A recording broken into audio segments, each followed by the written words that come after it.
Қайырлы күн, құрметті көрермендер. Бүгін сіздерге құрамына ешқандай қант қоспай малинаны қысқа қалай сақтау керектігін көрсететін боламын. Видеоның соңына дейін асықпай қараңыздар. Дәл осы коробкада 3 кг малина. Малинаны таңдаған кезде үлкендеу түрін және езілмеген түрін таңдасаңыздар жақсы болады. Үлкендеу ыдыс қолданғаныңыз жақсы, өйткені жуу барысында біздің малиналарымыз езілмей әдемі жақсы жуылатын болады. Енді малинаның үстіне толықтай батырып салқын су құямыз.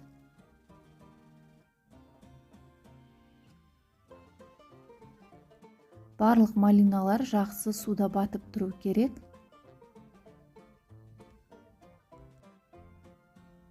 Малина жақсы таза болу үшін бір ас қасық ас содасын қолданамыз. Малинаның бойындағы түрлі көзге көрінбейтін микробтарды дәл осы ас содасы жақсы тазартып шығатын болады. Ас содасын салып 15-20 минутқа дәл осы суда қалдырамыз.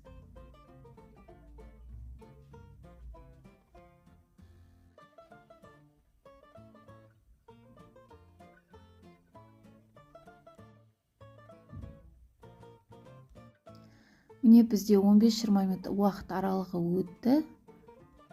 Судың түсіне қарасаңыздар болады, малинаның бойындағы түрлі жаман заттардың барлығы сыртқа шықты. Енді дәл осы малинаны 2-3 рет салқын суда шайып аламыз.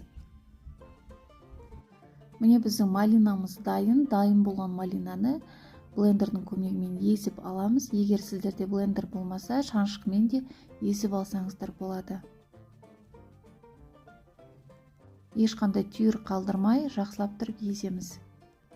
Мен малинаға ешқандай қант қоспаймын. Қант қоссаңыздар құрамындағы барлық дәрумендері жойылып кетеді. Қанттың орнына табиғи бал қолдансаңыздар болады. Қыстың күні малинаны алып, сәл ерігеннен кейін аздап бал қосып жақсылап араластырып қолдана берсеңіздер болады. Малинаны білесіздер, иммунитетті жақсы көтереді, сондықтан да жаздың күні көбіректеу қысқа қатырып қойсаңыздар болады. Дайын болған малинаны осындай ыдыстарға саламыз. Сіздерде өздеріңізге ыңғайлы ыдыстарға салып қойсаңыздар болады.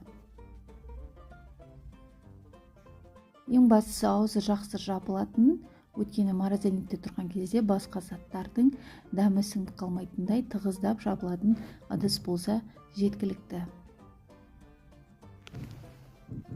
Ыдысымыздың бетін жақсылап нығыздап жабамыз. Дәл осы ыдыстан менде 6 дана шықты, 3 кг малинадан. Дайын болған малиналарды морозильникте сақтаймыз. Қысты күні алып қолдана берсеңіздер болады.